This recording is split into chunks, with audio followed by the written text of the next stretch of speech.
ಸ್ನೇಹಿತರೆ, ತಮ್ಮೆಲ್ಲರಿಗೂ ಮೊದಲದಾಗಿ ಹೊಸ ವರ್ಷದ ಶುಭಾಶಯಗಳನ್ನ ತಿಳಿಸ್ತಾ ಇವತ್ತಿನ ಕಾರ್ಯಕ್ರಮನ ಶುರು ಮಾಡ್ತಾ ಇದ್ದೀವಿ. ನಮ್ಮ ಚಾನಲ್ನ ಇದೇ ಫಸ್ಟ್ ಟೈಮ್ ನೋಡ್ತಾ ಇರೋದು ಅಂತಂದರೆ ಈಗಲೇ ಸಬ್ಸ್ಕ್ರೈಬ್ ಮಾಡಿ, ವಿಡಿಯೋಸ್ನ ನೀವು ಲೈಕ್ ಮಾಡಬಹುದು.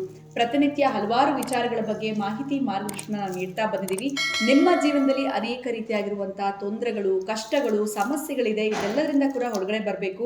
ಅನೇಕ ರೀತಿಯಾಗಿರುವಂತಹ ಪ್ರಯತ್ನಗಳನ್ನ ಪಟ್ಟಿದ್ದೀವಿ, ಆದರೂ ಕೂಡ ಸಹಾಯ ಆಗ್ತಾ ಇಲ್ಲ ಅಂತಂದರೆ ಖಂಡಿತವಾಗ್ಲೂ ಚಿಂತೆ ಮಾಡಬೇಡಿ. ಅಕ್ಷಯ ವೃಕ್ಷ ನಿಮ್ಮ ಬಳಿ ಇತ್ತು ಅಂತಂದರೆ ನಿಮ್ಮ ಸಮಸ್ಯೆಗಳಿಂದ ನೀವು ಹೊರಗಡೆ ಬರೋದಕ್ಕೆ, ದೂರ ಉಳಿಯೋದಕ್ಕೆ ಖಂಡಿತವಾಗ್ಲೂ ಸಹಾಯ ಮಾಡುತ್ತೆ. ಎಂಥದ್ದೇ ಸಮಸ್ಯೆಯಲ್ಲಿ ಅಕ್ಷಯ ವೃಕ್ಷ ನಿಮ್ಮ ಜೊತೆಲಿದ್ರೆ ಈ ಎಲ್ಲ ಒಂದು ತೊಂದರೆಗಳಿಂದ ಕೂಡ ನೀವು ಹೊರಗಡೆ ಬರಬಹುದು. ಕಾರ್ಯಕ್ರಮದಲ್ಲಿ ನಮ್ಮ ಜೊತೆಯಲ್ಲಿದ್ದಾರೆ ಆಧ್ಯಾತ್ಮಿಕ ಚಿಂತಕರು, ಸ್ಪಿರಿಚುವಲ್ ಗುರು ಡಾಕ್ಟರ್ ವಿಷ್ಣುದತ್ತ ಗುರುಜಿಯವರು. ಗುರುಗಳನ್ನ ಕಾರ್ಯಕ್ರಮಕ್ಕೆ ಬರ್ಮಾಡ್ಕೊಳ್ಳೋಣ. ನಮಸ್ತೆ ಗುರುಗಳೇ, ಕಾರ್ಯಕ್ರಮಕ್ಕೆ ಭಕ್ತಿಯ ಸ್ವಾಗತ. ಮೊದಲದಾಗಿ ಕಾರ್ಯಕ್ರಮ ವೀಕ್ಷಿಸ್ತಾ ಇರುವ ವೀಕ್ಷಕರ ಪರವಾಗಿ, ನನ್ನ ಪರವಾಗಿ ತಮಗೆ ಹೊಸ ವರ್ಷದ ಪ್ರೀತಿಯ ಶುಭಾಶಯಗಳು. ಇನ್ನು ಹೊಸ ವರ್ಷದ ದಿನ ಯಾವ ವಿಚಾರದ ಬಗ್ಗೆ ಗುರುಗಳು ಮಾತನಾಡ್ಬೋದು? ಯಾಕಂದರೆ ಇದು January 1st ಫಸ್ಟ್ ಎಪಿಸೋಡ್ ಅಂತ ಹೇಳ್ಬೋದು 2024. ಸೊ ನಿಮ್ಮ ಒಂದು ಆಶೀರ್ವಾದ ಪ್ರತಿಯೊಬ್ಬರು ಕೂಡ ಎಕ್ಸ್ಪೆಕ್ಟ್ ಮಾಡ್ತಾ ಇರ್ತಾರೆ, ನಮಗೆ ಒಳ್ಳೇದಾಗಲಿ ಅಂತ ಆಶೀರ್ವಾದ ಮಾಡಿ ಅಂತ.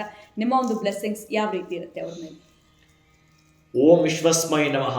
ಪ್ರೀತಿಯ ಬಂಧುಗಳೇ, ಸ್ವಸ್ತಿ ಪ್ರಜಾಭ್ಯಃ ಪರಿಪಾಲಯಂತಾಂ ನ್ಯಾಯೇನ ಮಾರ್ಗೇಣ ಮಹಿಮೈಷಾಃ ಗೋಬ್ರಾಹ್ಮಣೇಭ್ಯಃ ಶುಭಮಸ್ತು ನಿತ್ಯಂ ಲೋಕಾ ಸಮಸ್ತಾ ಸುಖಿನೋ ಭವಂತು. ಕಾಲೇ ವರ್ಷಿತ ಪರ್ಜನ್ಯಃ ಪೃಥ್ವೀ ಸಶ್ಯಾಮಲೀಂ ದೇಶೋಪರಿತ ಸಜ್ಜನಾ ಸಂತು ನಿರ್ಭಯಾಃ ಅಪುತ್ರಾ ಪುತ್ರನಃ ಸಂತೋ ಪುತ್ರನಃ ಸಂತ ಪೌತ್ರಿಣಃ ಅದನಾ ಸದನಾ ಸಂತು ಜೀವಂತು ಶರದಾಂ ಶತಂ ಸರ್ವೇಪಿ ಸುಖಿನಃ ಸಂತು ಸರ್ವೇ ಸಂತು ನಿರಾಮಯಾಃ ಸರ್ವೇ ಭದ್ರಾಣಿ ಪಶ್ಯಂತು ಸರ್ವತ್ರ ನಂದತು. ನಾರಾಯಣಾಯ ವಿದ್ಮಹೇ ವಾಸುದೇವಾಯ ಧೀಮಹಿ ತನ್ನೋ ವಿಷ್ಣು ಪ್ರಚೋದಯಾತ್. ಓಂ ಮಹಾದೇವೇ ಚ ವಿದ್ಮಹೇ ವಿಷ್ಣುಪತ್ನೇ ಚ ಧೀಮಹಿ ತನ್ನೋ ಮಹಾಲಕ್ಷ್ಮಿ ಪ್ರಚೋದಯಾತ್. ಓಂ ಧನುರ್ಧರಾಯೇ ಚ ವಿದ್ಮಹೇ ಸರ್ವಸಿದ್ಧೇ ಚ ಧೀಮಹಿ ತನ್ನೋ ಧರಾ ಪ್ರಚೋದಯಾತ್. ಓಂ ಶ್ರೀ ಭೂನಿಳಾ ಸಮೇತ ಶ್ರೀ ಶ್ರೀನಿವಾಸ ಕೃಪಾ ಕಟಾಕ್ಷ ಪರಿಪೂರ್ಣತಾ ಸಿದ್ಧಿರಸ್ತು. ಪ್ರೀತಿಯ ಬಂಧುಗಳೇ, ಯಾರೆಲ್ಲರೂ ಕೂಡ ಮನಸ್ಫೂರ್ತಿಯಿಂದ, ಉಲ್ಲಾಸದಿಂದ, ಉತ್ಸಾಹದಿಂದ ನಮಸ್ಕಾರ ಗುರುಗಳೇ ಅಂತ ಕೆಲವರು ಕಾಮೆಂಟ್ ಮಾಡ್ತಿದ್ರು. ಇನ್ನೂ ಕೆಲವರು ಅದನ್ನು ನೋಡಿದಾಗ ಗುರುಗಳೇ ಕೇಳಕ್ಕೆ ನಾವು ಕಾಯ್ತಿರ್ತೀವಿ ಕಾತರದಿಂದ ಅನ್ನೋಂಥವ್ರು. ಆಮೇಲೆ ಇನ್ನೂ ಕೆಲವರು ಪಾಪ ಒಂದು 5-6 ಲೈನ್ ಹಾಕಿರ್ತಾರೆ. ಆ ತರಹದ ಎಲ್ರಿಗೂ ಕೂಡ, ನೀವೆಲ್ಲ ಕೂಡ ನನ್ನ ಕುಟುಂಬದ ಸದಸ್ಯರು ಆಗಿರೋದ್ರಿಂದ 2023 ಆರದ ಗಾಯಗಳು, ತೀರದ ದಾಹಗಳು, ಕೊನೆಗಾಣದ ಕನಸುಗಳು ಏನಿತ್ತು ಏನೋ. ಈ ಬದುಕೆ ಹಾಗೆ ಒಂದು ಕಡೆ ಕಹಿ, ಮತ್ತೊಂದು ಕಡೆ ಸಿಹಿ. ವಿಧಿ ಇಲ್ಲ, ಇದಕ್ಕೆ ಹಾಕ್ಲೇಬೇಕು ನಾವುಗಳು ನಮ್ಮ ಸಹಿ ಅನ್ನೋ ಹಾಗೆ ಇವತ್ತೇನಾದರೂ ಮಾಡಿ ಮನೆಯಲ್ಲಿ ಸ್ವಲ್ಪ ಸಿಹಿ, ಅದರ ಮುಖಾಂತರ ಇವತ್ತಿನ ದಿನವನ್ನ ನಾವು ಪ್ರಾರಂಭಿಸೋದಾದ್ರೆ ಹೇರಂಬನೆಗೆ ವಂದಿಸ್ತಾ ಆರಂಭವನ್ನ ಮಾಡೋಣ. ಪ್ರಾರಂಭದ ಈ ಸಂಕಲ್ಪ ಸಿದ್ಧಿಯನ್ನ ಬಹಳ ಪ್ರಮುಖವಾಗಿರ್ತಕ್ಕಂತಹ ಘಟ್ಟ ಏನಂತಂದ್ರೆ, ನಾವು ಎಲ್ಲೇ ಎಡವಿದ್ರೂ ಕೂಡ ಮತ್ತು ಎದ್ದು ಮತ್ತು ಪ್ರಯತ್ನವನ್ನ ಮಾಡಬೇಕಂತೆ. ಈ ಗುಜರಾತ್ನಲ್ಲಿರ್ತಕ್ಕಂತಹ ಸೋಮನಾಥೇಶ್ವರ ದೇಗುಲವನ್ನ 1 ಬಾರಿ ಅಲ್ಲ 2 ಬಾರಿ ಅಲ್ಲ, ಎಕರೆಗಟ್ಟಲೆ ಆವರಿಸಿಕೊಂಡಿರತಕ್ಕಂತಹ ಆ ಸೋಮನಾಥನ ದೇಗುಲವನ್ನ ಎಷ್ಟು ಬಾರಿ ಕೆಡವಿದ್ದಾರೆ ಅಂತಂದ್ರೆ ಮತ್ತು ಅಂತ ಎಷ್ಟು ಸಲ ಕಟ್ಟಬೇಕು, ನಾವು ಎಷ್ಟು ಸಲ ಪ್ರಯತ್ನ ಪಡಬೇಕು. 17 ಬಾರಿ ಕೆಡವಿದ್ದಾರೆ. ನಾವು ಈ ವರ್ಷ ಎಲ್ಲ ಕಷ್ಟಪಟ್ಟು ಕಟ್ಟಿದ್ರೆ ನೆಕ್ಸ್ಟ್ ವರ್ಷ ಮತ್ತೆ ಕೆಡವುತ್ತಾರೆ. ಎಷ್ಟು ಬಾರಿ ಅಂತ. ಈಗಾದ್ರೂ ನಮಗೆ ಏನೋ ಸ್ವಲ್ಪ ಸಲಕರಣೆಗಳಿದೆ, ಎಕ್ವಿಪ್ಮೆಂಟ್ಸ್ ಇದೆ, JCB ಅಂತೆ ಅದು ಇದು ಮತ್ತೊಂದು ಬೇಕಾದಷ್ಟಿದೆ, ಮಾಡಿಬಿಡ್ತೀವಿ. ಆವತ್ತಿನ ಕಾಲಕ್ಕೆ ಏನೂ ಇಲ್ಲ. ಆ 17 ಬಾರಿ ಅದರ ಮೇಲೆ ದಂಗೆ ನಡೆದಾಗ ಎಷ್ಟು ಕಷ್ಟವನ್ನೇ ಸೇರಿಸ್ಕೊಂಡು ಮತ್ತು ಬಂದಿರತಕ್ಕಂಥದ್ದು. ಅಂತಹ ಕಷ್ಟ, ನಷ್ಟ, ಸಂಕಷ್ಟ, ದುಃಖ, ದುಮ್ಮಾನ, ನೋವು, ಈರ್ಷೆ, ಹತಾಶೆ ನಿಮ್ಮನ್ನ ಎಲ್ಲೋ ಒಂದು ಕಡೆ ದುರ್ನಾಥದ ಲೋಕಕ್ಕೆ ಕೊಂಡೊಯ್ದಿರಬಹುದು.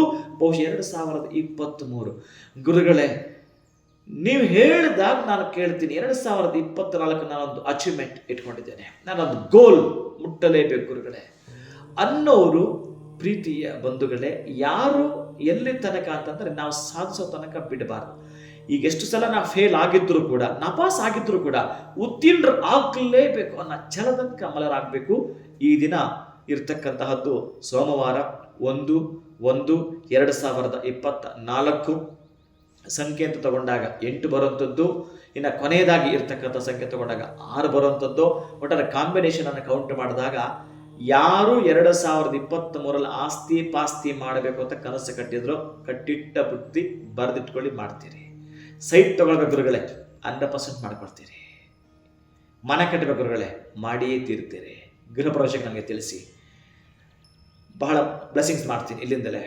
ಇನ್ನು ಮಕ್ಕಳಿಗೆ ಮದುವೆ, ಮಕ್ಕಳ ಉದ್ಯೋಗ, ಮಕ್ಕಳ ವಿದೇಶ ಪ್ರಯಾಣ, ನೀವೊಂದು ಇಂಡಸ್ಟ್ರಿ ಮಾಡ್ತಿದ್ದೀರಿ, ನೀವು ದೊಡ್ಡ ಮಟ್ಟದ ಒಂದು ವ್ಯಾಪಾರ ಬಿಸ್ನೆಸ್ ಮಾಡಬೇಕು, ಸಕ್ಸಸ್ ಕಾಣಬೇಕು ಅಂತಿದ್ದೀರಿ, ಅವರೆಲ್ಲರಿಗೂ ಕೂಡ ಉಪಯೋಗ ಆಗ್ತಕ್ಕಂತಹದ್ದು.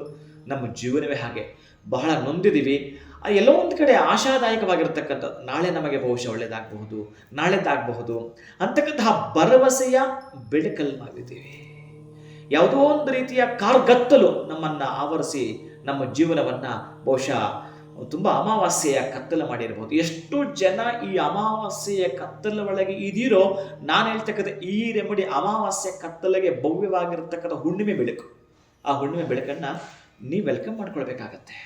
ಅಂತಹ ವೆಲ್ಕಮ್ ಹೇಳ್ತಕ್ಕಂಥದ್ದು ಕೂಡ ಪೂಜನೀಯ ಭಾವನೆ, ಆಹ್ಲಾದವಾಗಿರ್ತಕ್ಕಂತಹದ್ದು, ಆನಂದವಾಗಿರ್ತಕ್ಕಂಥದ್ದು, ಮಧುರವಾಗಿರ್ತಕ್ಕಂತಹ ಕ್ಷಣಗಳನ್ನು ನಿಮ್ಮದನ್ನಾಗಿ ನೀವು ವೆಲ್ಕಮ್ ಮಾಡ್ಕೊಳ್ತಕ್ಕಂಥದ್ದು, ಆ ಸ್ವಾದವನ್ನು ಅನುಭವಿಸ್ಲಿಕ್ಕೆ ತಾವು ರೆಡಿ ಇರತಕ್ಕಂತಹದ್ದು.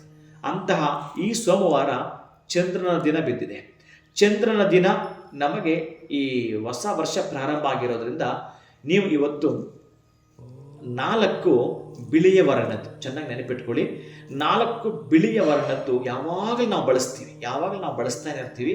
ಅಂತಹದ್ದು ಬಿಳಿ ಅಂತಕ್ಕಂಥದ್ದು ಸಕಾರಾತ್ಮಕ ಚಿಂತನೆಗಳು, ಈ ಬ್ಲಾಕ್ ಅಂತಕ್ಕಂಥ ನಕಾರಾತ್ಮಕವಾಗಿರ್ತಕ್ಕಂತಹ ಚಿಂತನೆಗಳು. ಬಹುಶಃ ಇದಾಗಲ್ಲ ಬಿಡು, ಅದಕ್ಕೆಲ್ಲ ಆಗಲ್ಲ ಬಿಡು ಅಂತ ಹೇಳಿ ಈ ಕಂಬಳಿ ಹೊತ್ಕೊಂಡು ಮಲ್ಕೊಂಡ್ಬಿಡ್ತೀವಲ್ಲ, ಮಾರ್ನಿಂಗ್ ಅದಕ್ಕೆ ಹೇಳ್ತಾನೆ, ಆ ಒಂದು ಬೆಸ್ಟ್ ಬ್ಲಾಂಕೆಟನ್ನು ಪಕ್ಕಕ್ಕೆ ತೆಗೆದು ಆಚೆ ಬಾ ಅಂತ ಹೇಳ್ತಾರೆ. ಅದಕ್ಕಾಗಿ ನೀವೇನಾದರೂ ಮಾಡೋದೇ ಇದ್ದರೆ ಇವತ್ತು ಈ ದಿನದಲ್ಲಿ, ಇದೇ ದಿನದಲ್ಲಿ, ಇನ್ನು ನಿಮ್ಗೆ ಸಂಜೆ ತನಕ ಸಮಯ ಇದೆ, ಹಾಲು ಬಿಳಿಯ ವರ್ಣದ್ದು ಚೆನ್ನಾಗಿ ನೆನ್ಪಿಟ್ಕೋಬೇಕು. ಈ ಹಾಲು ಎಷ್ಟು ಪ್ರಮುಖವಾಗಿರ್ತಕ್ಕಂಥ ಪಾತ್ರ ವಹಿಸಿದ್ರೆ ಬಹಳ ಈ ಅಮ್ಮನ ಸ್ತನ್ಯಪಾನವನ್ನು ಈಗಲೂ ವೈಜ್ಞಾನಿಕವಾಗಿ ಏನೇನು ಮಾಡಲಿಕ್ಕೆ ಹೊಡ್ತಾ ಇದ್ದಾರೆ, ಸಾಧ್ಯ ಆಗ್ತಾ ಇಲ್ಲ. ಅಂತಹ ಹಾಲು, ಕರ್ಪೂರ, ಅಕ್ಕಿ, ಬಿಳಿಯ ವರ್ಣದ ಪುಷ್ಪಗಳು, ಈ 4 ಒಂದು ದೇವಸ್ಥಾನಕ್ಕೆ ಕೊಟ್ಟು ಪ್ರೇಯರ್ ಮಾಡಿಬಿಡಿ. ಇವತ್ತು ನಿಮಗೋಸ್ಕರ ಅಲ್ದಿದ್ರು, ನನಗೋಸ್ಕರ ನಾನು ಹೇಳಿದ್ದೀನಿ ಅಂತಲಾದರೂ ಕೂಡ ಪ್ರೇಯರ್ ಮಾಡಿ. ಹಾಲು ಮತ್ತು ನಾನು ಬೇರೆ ಎಪಿಸೋಡಲ್ಲಿ ಹೇಳಿದ್ದೀನಿ, ಆ ಪದಾರ್ಥ ತೊಗೊಂಡು ಬರ್ತೀರಿ. ಹಾಲು ಪಂಚಾಮೃತಗಳಿಗೆ ಸಂಬಂಧಪಟ್ಟಾಗೆ ಪಂಚಗವ್ಯಗಳು ಅದೆಲ್ಲ ಬೇರೆ. ಇವತ್ತು ನನ್ನ ಬ್ಲೆಸ್ಸಿಂಗ್ಸ್ ಎಲ್ರಿಗೂ ಇರೋದೇ ಆದರೆ, ನಿಮ್ಮ ಸಂಕಲ್ಪ ಈಡೇರಬೇಕು ಅನ್ನೋದಾದರೆ ಈ 4 ಪದಾರ್ಥಗಳನ್ನು ಮನೆಯಿಂದ ಹೊರಗಡೆ ಹಾಕ್ತಕ್ಕಂಥದ್ದು. ಅಂದ್ರೆ ನೀವು ಹಾಲು ಹಂಗೆ ತೊಗೊಂಡು ಹೋಗ್ಬಿಡಿ, ಮನೆಗೆ ತನ್ನಿ. ಕರ್ಪೂರನ ಮನೆಗೆ ತನ್ನಿ, ಅಕ್ಕಿ ಮನೆಗೆ ತನ್ನಿ, ಆ ಒಂದು ಬಿಡಿ ಹೂ ಬರುತ್ತಲ್ಲ, ಬಿಳಿ ವರ್ಣದ ಮಲ್ಲಿಗೆ ಹೂವು, ಅದನ್ನು ತನ್ನಿ. ಒಂದು ಮನೆ ಇಟ್ಕೊಂಡಿದ್ದು ಒಂದು ಅರ್ಧ ತಾಸು, 1 ತಾಸು ಅಥವಾ 10 ನಿಮಿಷ ಅದನ್ನು ಇಟ್ಟುಬಿಟ್ಟು ಆ ನಂತರ ತೆಗೆದುಕೊಂಡು ಹೋಗಿ ಶಿವನ ದೇವಸ್ಥಾನಕ್ಕೆ ಕೊಡಿ. ಯಾಕಂದರೆ ಸೋಮವಾರ ಬಿದ್ದಿದೆ, ಆ ಒಂದು ಚಂದ್ರ ಶಿವನ ತಲೆಯಲ್ಲಿರ್ತಾನೆ. ಅದಕ್ಕಾಗಿ ಕೊಟ್ಟು ಬಿಡತಕ್ಕಂಥದ್ದು. ಎಷ್ಟೋ ಜನಕ್ಕೆ ನಾನು ಈ ಆಭರಣ ತೆಗೆದುಕೊಳ್ಬೇಕಾದ್ರೆ 4 ಶನಿವಾರಗಳು ಹೇಳಿದ್ದೆ. ಅದು ಬಹುಶಃ ಎಷ್ಟು ಜನ ಮಾಡಿದ್ರು, ಕೆಲವರೆಲ್ಲ ಪಾಪ ಹಾಕಿದ್ದಾರೆ, ಗುರುಗಳೇ ನನಗೆ ಬಹಳ ಅದ್ಭುತವಾಗಿ 2ನೇದು ಮಾಡಿದಾಗಲೇ ನನಗೊಂದು ಸಿದ್ಧಿಸ್ತು, ನಾನು ತಗೊಂಡೆ ಅಂತ. ಅದೆಲ್ಲ ಬಹುಶಃ ನೀವು ಓದಿರ್ತೀರೇನೋ. ನಾನು ಹೇಳಲಿಕ್ಕೆ ಏನು ಹೊರಟಿದ್ದೀನಿ ಅಂತಂದರೆ, ಇವತ್ತು ಒಂದು ಶ್ರೀನಿವಾಸ ಇರ್ತಕ್ಕಂತಹದೊಂದು ಉಂಗುರವನ್ನು ಬೆಳ್ಳಿದು ಸಿಕ್ಕಿದ್ರೆ ಧರಿಸ್ತಕ್ಕಂಥದ್ದು, ಅಥವಾ ಬೆಳ್ಳಿದು ನಿಮಗೆ ಶ್ರೀನಿವಾಸ ಇಲ್ಲ ಅಂತಂದರೆ ಬೆಳ್ಳಿದು ಸಂಬಂಧಪಟ್ಟಾಗಿರ್ತಕ್ಕಂಥ ಒಂದು ಪರ್ಲ್ ಮುತ್ತನ್ನು ಇವತ್ತು ಧರಿಸ್ತಕ್ಕಂಥದ್ದು. ವಿಶೇಷ ಏನು ಗೊತ್ತಾ, ಈ 4 ಪದಾರ್ಥ ತೆಗೆದುಕೊಂಡೋಗಿ ದೇವಸ್ಥಾನಕ್ಕೆ ಕೊಟ್ಟು ಬರ್ತಕ್ಕಂಥದ್ದು. ಅದೇ ನಿಮ್ಮ ಬದುಕಲ್ಲಿ ನೀವು ಹಾಕಿರ್ತಕ್ಕಂತಹ ಸಹಿ. ಮತ್ತು ಮನೆಗೆ ಬರಬೇಕಾದ್ರೆ ಆ ಒಂದು ದೇವಾಲಯದಲ್ಲಿ ಪ್ರಸಾದ ಕೊಟ್ಟರು ಅದನ್ನು ತೆಗೆದುಕೊಳ್ಳಿ. ಮನೆಗೆ ಬರಬೇಕಾದ್ರೆ ಇವತ್ತು ಮಿಸ್ ಮಾಡದೆ ನೀವು ತರಬೇಕಾಗಿರ್ತಕ್ಕಂಥದ್ದು ಹಾಲು ಕೋವಾ ಅಂತ ಕರೀತಾರಲ್ಲ, ಹಾಲಿಂದ ಮಾಡಿರ್ತಕ್ಕಂಥ ಹಾಲು ಕೋವಾ. ಆಮೇಲೆ ಯೆಲ್ಲೋ ಕಲರ್ದು ಜಿಲೇಬಿ ಅಂತ ಕರೀತಾರೆ. ಈ ಜಿಲೇಬಿ ತಂದು ವಯಸ್ಸಾಗಿರೋರು ಕೊಟ್ಟೇ ತೀರ್ಬೇಕು ನೀವು. ಆ ವಯಸ್ಸಾಗಿರೋರು ಏನೇನು ಅನುಭವಿಸಿರ್ತಾರೋ, ಸ್ವಂತ ಮನೆ, ಸ್ವಂತ ಆಸ್ತಿ, ಇವೆಲ್ಲ ಇರುತ್ತೆ ಅವರಿಗೆ. ನಿಮ್ಮ ಅಜ್ಜ ಆಗಿರ್ಬೋದು, ಅಜ್ಜಿ ಆಗಿರ್ಬೋದು, ಪಕ್ಕದ ಮನೆ ಅಜ್ಜಿ ಆಗಿರ್ಬೋದು, ಗೊತ್ತಿರಾಗಿರ್ಬೋದು, ಯಾರಿಗಾದರೂ ಕೂಡ ಆಸ್ತಿ ಪಾಸ್ತಿಯಲ್ಲಿ ಬಹಳ ಅನುಭವಿಸಿರ್ತಾರೆ. ಅಂಥವ್ರ ವಯಸ್ಸಾಗಿರುತ್ತೆ. ತಾಂಬೂಲದಲ್ಲಿ ಒಂದಷ್ಟು ಜಿಲೇಬಿಯನ್ನು ಕೊಟ್ಟು ಅವ್ರ ಕಡೆ ಬ್ಲೆಸ್ಸಿಂಗ್, ಈ ಗುರುಗಳು ಹೇಳಿದ್ರು ನಾನು ಈ ಥರ ಮಾಡಬೇಕು ಅಂತಲೇ ಹೇಳಿ ಅವ್ರ ಕಡೆ ಬ್ಲೆಸ್ಸಿಂಗ್ಸ್ ತಗೊಳ್ಳಿಯಪ್ಪ, ಇದನ್ನು ಕೊಟ್ಟು ಬಿಟ್ಟು ನೀವೇ ಅಕ್ಷತೆ ಕೊಡಿ ಅವರಿಗೆ. ಒಂದು ಸ್ವಲ್ಪ ಆಶೀರ್ವಾದ ನಮಸ್ಕಾರ ಮಾಡ್ಕೊಳ್ಳಿ. ಮತ್ತೆ ಆ ಅಕ್ಷತೆಯನ್ನು ಸ್ವಲ್ಪ ತೆಗೆದುಕೊಳ್ಳಿ. ಇವತ್ತು ನಿಮ್ಮ ಜೊತೆಗಿರಲಿ. ಅವರು ಹೇಗೆ ಆಸ್ತಿ ಪಾಸ್ತಿ ಮಾಡಿ ಎಲ್ಲ ಅನುಭವಿಸಿದ್ರು, ಎಲ್ರಿಗೂ ಏಜ್ ಆಗುತ್ತೆ, ಅದು ಬೇರೆ. ಅಂತಹ ದೊಡ್ಡ ವ್ಯಕ್ತಿ ಏನು ಆಸ್ತಿ ಪಾಸ್ತಿ ಮಾಡಿದ್ರು ಈ ವರ್ಷದಲ್ಲಿ ನೀವು ಮಾಡ್ತೀರಿ. ಇವತ್ತು ಓಂ ಶ್ರೀ ಚಂದ್ರಚೂಡಾಯ ನಮಃ ಅನ್ನೋ ಮಂತ್ರವನ್ನು ಹೇಳ್ಕೊಳ್ತೀರಿ. ಹಾಗೆಯೇ ಓಂ ಶ್ರೀ ಶಿವಕೇಶವಾಯ ನಮಃ ಅಂತಲೂ ಕೂಡ ಹೇಳ್ಕೊಳ್ತೀರಿ. ಈ ಮಂತ್ರವನ್ನ ಅದು 108 ಬಾರಿ, ಇದು 108 ಬಾರಿ ಹೇಳಿಕೊಳ್ಳಿ. ನಿಮ್ಮ ಭವ್ಯ ಬದುಕಿಗೆ ವೆಲ್ಕಮ್ ಹೇಳಿ. ಎಲ್ಲರೂ ಕೂಡ ಆಯುರ ಆರೋಗ್ಯವನ್ನ, ಐಶ್ವರ್ಯವನ್ನ, ಸುಖ ಸಂಪತ್ತನ್ನ ವಿರಾಜಮಾನವಾಗಿ ಶೋಭಾಯಮಾನವಾಗಿ ಯಾವ ಜೀವಂತ ಕಾಲವೂ ಕೂಡ ಆ ಭಗವಂತ ಕೊಡುತ್ತಿರಲಿ ಎಂಬುದಾಗಿ ಹೇಳುತ್ತಾ, ಎರಡೂ ಕರಗಳನ್ನ ಜೋಡಿಸಿ, ನಿಮ್ಮ ಇವತ್ತು ಯಾವುದೇ ಒಂದು ದೇವಸ್ಥಾನಕ್ಕೆ ಹೋದರೂ ಕೂಡ ಎರಡೂ ಕರಗಳನ್ನು ಜೋಡಿಸಿ ಭಕ್ತಿಯನ್ನ ಪ್ರದರ್ಶಿಸಿ, ಆ ಮನದಲ್ಲಿ ನೀವು ಭಗವಂತನನ್ನ ಧ್ಯಾನಿಸಿ, ಆ ಮಹಾನುಭಾವನನ್ನ ಆ ಆರತಿಯ ದರ್ಶನವನ್ನ ಮಾಡಿಸಿಕೊಳ್ತಾ, ನಿಮ್ಮ ಸಕುಟುಂಬ ಚೆನ್ನಾಗಿರಬೇಕಾದರೆ ಅರ್ಚನೆಯನ್ನ ಮಾಡಿಸಿ, ಕುಂಕುಮ ಪ್ರಸಾದವನ್ನ ಹಣೆಗೆ ಇರಿಸಿ, ಮಹಾಪ್ರಸಾದವನ್ನ ಭುಜಿಸಿ, ನೆಮ್ಮದಿ ಅನ್ನೋದನ್ನ ನೀವು ಅಲ್ಲಿಂದ ಟ್ರಾನ್ಸ್ಫರ್ ಮಾಡ್ತಾ ನಿಮ್ಮ ಮನೆಗೆ ತೆಗೆದುಕೊಂಡು ಬರ್ತೀರಿ. ಇದು ವಿಶೇಷವಾಗಿರತಕ್ಕಂತಹದ್ದು. ದೀರ್ಘಾಯುಷ್ಮಾನ್ ಭವ, ದೀರ್ಘ ಸುಮಂಗಲಿ ಭವ, ಆಯುರ ಆರೋಗ್ಯ ಐಶ್ವರ್ಯಾಭಿವೃದ್ಧಿರಸ್ತು, ವಿದ್ಯಾಭಿವೃದ್ಧಿರಸ್ತು, ಲಕ್ಷ್ಮೀನಾರಾಯಣ ಕೃಪಾ ಕಟಾಕ್ಷ ಸಿದ್ಧಿರಸ್ತು. ಹರೇ ಶ್ರೀನಿವಾಸ, ಹರೇ ಶ್ರೀನಿವಾಸ. ಅದ್ಭುತವಾಗಿರುವಂಥ ಮಾತುಗಳನ್ನ ತಿಳಿಸ್ಕೊಟ್ರಿ ಗುರುಗಳ. ಹೇಳುವಂಥ ರೈಮಿಂಗ್ ಕೂಡ ಅಷ್ಟೇ ಚೆನ್ನಾಗಿತ್ತು ಅಂತ ಹೇಳ್ಬೋದು. ಅದರ ಜೊತೆಯಲ್ಲಿ ಹೊಸ ವರ್ಷದಲ್ಲಿ ನಿಮ್ಮ ಒಂದು ಬ್ಲೆಸ್ಸಿಂಗ್ಸ್ ಬೇಕು ಅಂತ ಯಾರೆಲ್ಲರೂ ವೆಯ್ಟ್ ಮಾಡ್ತಾ ಇದ್ರು, ಕಮೆಂಟ್ಸ್ ಮುಖಾಂತರ ಕೇಳಿದ್ರು, ಅವರೆಲ್ಲರಿಗೂ ಕೂಡ ನಿಮ್ಮ ಒಂದು ಮೆಸೇಜ್ ತಲುಪಿರುತ್ತೆ. ಬಹಳ ಧನ್ಯವಾದಗಳು. ಮತ್ತೊಮ್ಮೆ ತಮಗೆ ಹೊಸ ವರ್ಷದ ಶುಭಾಶಯಗಳು ಕೂಡ. ನಮಸ್ಕಾರ. ಹರೇ ಶ್ರೀನಿವಾಸ. ಹೊಸ ವರ್ಷದ ದಿನ ಗುರುಗಳ ಬ್ಲೆಸ್ಸಿಂಗ್ಸ್ ಬೇಕು, ಈ ವರ್ಷ ನಾವು ಅನ್ಕೊಳ್ಳೋವಂಥದ್ದು ಸಾಧಿಸಬೇಕು ಅಂತಂದರೆ ಏನೆಲ್ಲ ಮಾಡಬೇಕಾಗುತ್ತೆ ಅನ್ನೋದನ್ನ ಸರಳ ರೀತಿಯಲ್ಲಿ ನಮಗೆ ಗುರುಗಳು ತಿಳಿಸ್ಕೊಟ್ಟಿದ್ದಾರೆ. ಇದನ್ನು ನೀವು ಕೂಡ ಫಾಲೋ ಮಾಡೋದ್ರಿಂದ ಈ ವರ್ಷ ನಿಮ್ಮ ಜೀವನದಲ್ಲಿ ಕೂಡ ಅದ್ಭುತವಾಗಿರುತ್ತೆ ಅಂತಲೇ ಹೇಳಬಹುದು. ಇನ್ನು ಇದೇ ಫೆಬ್ರವರಿ 12ನೇ ತಾರೀಕು ಗುರುಜಿಯವರ ಒಂದು ಮಾರ್ಗದರ್ಶನದಲ್ಲಿ ವಿಶೇಷವಾಗಿರುವಂಥ ಕುಬೇರ ಸಭೆ ಕಾರ್ಯಕ್ರಮ ನಡೀತಾ ಇದೆ. ಅಯೋಧ್ಯೆಯಲ್ಲಿ ಸೀತಾರಾಮ ಕಲ್ಯಾಣೋತ್ಸವ, ಶ್ರೀರಾಮನ ದರ್ಶನ ಪಡೆದುಕೊಳ್ಬಹುದು. ಜೊತೆಗೆ ಕುಬೇರ ಸಭೆ ಕಾರ್ಯಕ್ರಮದಲ್ಲಿ ನೀವು ಪಾಲ್ಗೊಳ್ಬೇಕು ಅಂತಂದರೆ ಸ್ಕ್ರೀನ್ ಮೇಲೆ ನಂಬರ್ಸ್ ಬರ್ತಾ ಇದೆ, ಹೆಚ್ಚಿನ ಮಾಹಿತಿಯನ್ನು ಪಡೆದುಕೊಳ್ಳಿ ಅಂತ ಹೇಳ್ತಾ ಇವತ್ತಿನ ಕಾರ್ಯಕ್ರಮವನ್ನು ಮುಗಿಸುವಂತಹ ಸಮಯ ಆಗಿದೆ. ನಮಸ್ಕಾರ.